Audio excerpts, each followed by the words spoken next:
ذاكر, I feel that the next question, of all the questions that we've got to ask today, will perhaps shock quite a few people.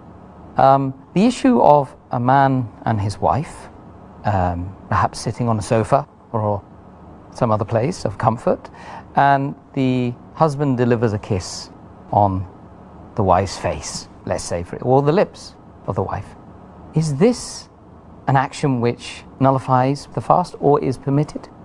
While fasting, if a husband kisses the wife or hugs the wife or shows his love for the wife by kissing on the cheek or the lip or the hand or hugs or embraces, all these things are permissible as long as it does not encourage him to go into an act which is haram for fasting. And this is very well stated in the hadith of Muhammad sallallahu alaihi wasallam.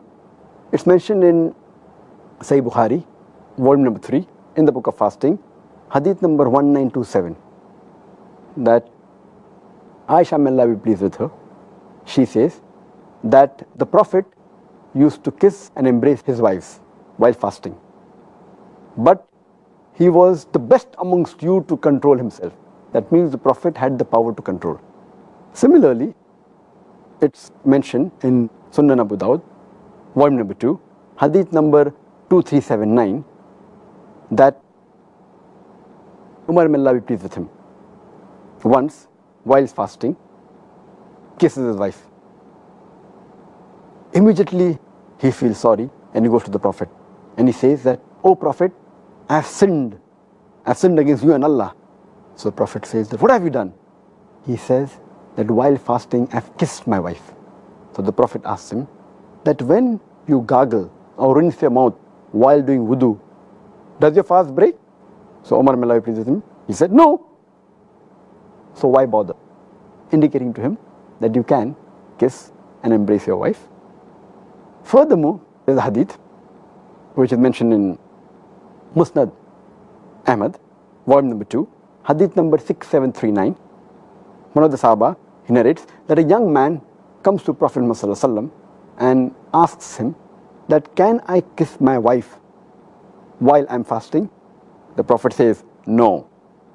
Later on, an old man comes to the Prophet and asks him that, "Can I kiss my wife while fasting?" And the Prophet says, "Yes." So the Sahaba look amongst themselves that how come the answer is differing? Then the Prophet replies that this man can control himself. So the basic ruling is that if a person knows that he can control himself after kissing or hugging his wife, and is sure that it will not lead into an act which will nullify the fast. For example, it will not lead into a sexual intercourse or will not lead into ejaculation. As long as he can control himself, kissing and hugging is permitted. If he cannot control himself and he fears that he will go into the act which will nullify the fast, like intercourse or ejaculation, then it is prohibited for him. So the answer is yes, but it comes with an Islamic health warning.